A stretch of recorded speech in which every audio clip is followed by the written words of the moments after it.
Tersebutlah di sebuah kota seorang laki-laki muda yang masyhur, terkenal dengan kemaksiatannya, sehingga dia itu dikategorikan sebagai ahli maksiat. Apa maksiat yang dia lakukan?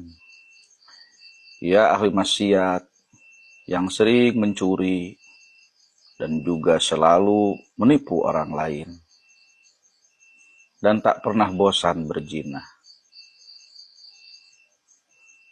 Dari anak muda tersebut, orang muda itu maksiatnya adalah mencuri, menipu, dan juga senang serta gemar dan tak bosan-bosan melakukan zina. Pada suatu ketika, anak muda tersebut atau orang itu mengunjungi Ibrahim bin Adham yang terkenal sebagai seorang guru sufi di kota itu,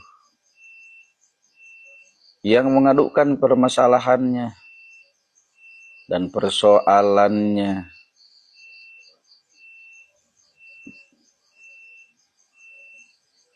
dalam hidupnya kepada Ibrahim bin Adham.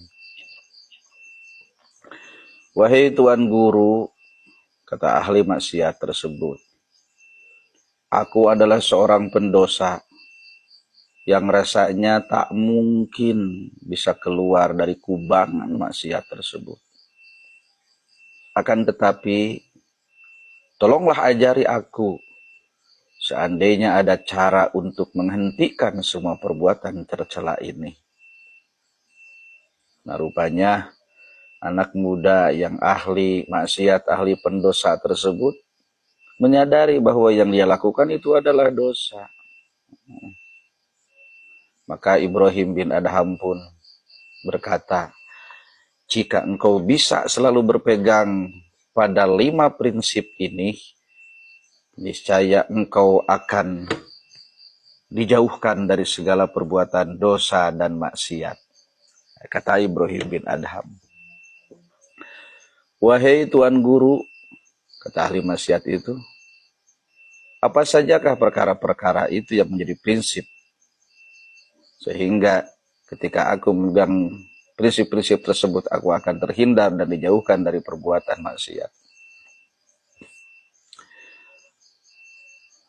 Kata Ibrahim bin Adham, pertama, jika engkau akan berbuat dosa dan maksiat, maka usahakanlah agar Allah Subhanahu wa ta'ala jangan sampai melihat perbuatanmu itu. Tersentak dia, anak muda itu. Bagaimana mungkin Tuan Guru? Bukankah Allah itu selalu melihat apa saja yang diperbuat oleh makhluknya? Allah Subhanahu wa ta'ala pasti tahu walaupun perbuatan itu dilakukan dalam kesendirian, di kamar yang gelap, bahkan di lubang semut sekalipun. Kata Ibrahim bin Adham, wahai anak muda, jika yang melihat perbuatan dosa dan maksiatmu itu adalah tetanggamu, kawan dekatmu, rekan dekatmu, atau orang yang engkau hormati, apakah kamu akan meneruskan perbuatanmu itu? Lalu, mengapa terhadap Allah engkau tidak merasa malu? Sementara Dia yang maha melihat apa yang engkau perbuat. Kemudian anak muda ahli maksiat itu tertunduk.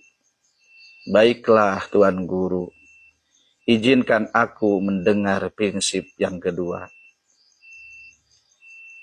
Kata Ibrahim bin Adham, kemudian yang kedua, jika engkau akan berbuat dosa dan maksiat, maka jangan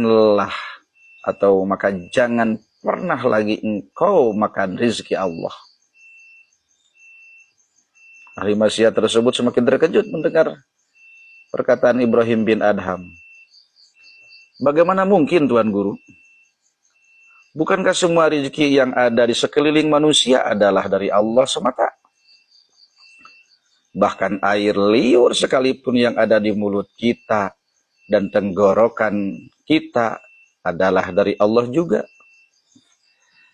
Kata Ibrahim bin Adham, wahai anak muda, masih pantaskah kita makan rezeki Allah? Sementara setiap saat kita melanggar perintahnya dan melakukan larangannya. Kalau engkau menumpang makan kepada seseorang, sementara setiap saat engkau selalu mengecewakannya, dan dia melihat perbuatanmu, masihkah engkau punya muka untuk terus makan darinya? Tentu saja aku malu sekali, Tuan Guru, kata anak muda ahli maksiat tersebut. Kemudian Ibrahim bin Adham melanjutkan prinsip berikutnya. Yang ketiga adalah, jika engkau berbuat dosa dan maksiat, janganlah engkau tinggal lagi di bumi Allah Subhanahu wa ta'ala. Tersentak ahli maksiat tersebut. Bukankah semua tempat ini adalah milik Allah Subhanahu wa ta'ala, Tuan Guru? Katanya seakan tidak percaya. Bahkan segenap planet, bintang, dan langit adalah miliknya juga. Ya, begitulah, kata Ibrahim bin Adham. Engkau bertamu ke rumah seseorang dan engkau numpang makan dari semua miliknya. Akankah engkau cukup tebal muka untuk melecehkan aturan-aturan tuan rumah itu? Sementara ia selalu tahu dan melihat apa yang engkau lakukan di rumahnya. Anak muda yang ahli maksiat itu terdiam. Kemudian air matanya mulai menetes perlahan dari kelopak matanya yang sembab. Aku lanjutkan ya, kata Ibrahim bin Adham. Yang keempat, jika engkau akan berbuat dosa dan melakukan maksiat, dan suatu saat malakal maut datang untuk mencabut nyawamu sebelum engkau bertobat, tolaklah ia. Dan janganlah mau nyawamu dicabut, kata Ibrahim bin Adham. Bagaimana mungkin, Tuan Guru? Kata ahli maksiat itu semakin tidak percaya dengan apa yang disampaikan oleh Ibrahim bin Adham. Benar, kata Ibrahim bin Adham. Jika engkau tahu begitu, mengapa masih berbuat dosa dan maksiat? Tidakkah terpikir olehmu jika suatu saat malakal maut itu datang justru ketika engkau sedang mencuri, justru ketika engkau sedang menipu, berzina, dan melakukan dosa yang lainnya? Air mata ahli maksiat itu menetes semakin deras dari kelopak matanya. Ia hanya terdiam dalam tangisannya yang semakin pilu. Apakah engkau masih sanggup mendengar prinsip yang kelima? Kata Ibrahim bin Adham. Aku masih mendengarkan nasihatmu, wahai Tuan Guru, kata ahli maksiat itu memohon. Baiklah, kata Ibrahim bin Adham. Lalu yang kelima, jika engkau akan berbuat dosa dan mati dalam keadaan melakukan dosa, maka janganlah engkau mau jika Malik akan memasukkan engkau ke dalam neraka. Mintalah kepadanya kesempatan hidup sekali lagi, agar engkau bisa bertaubat dan menambah dosa-dosamu itu.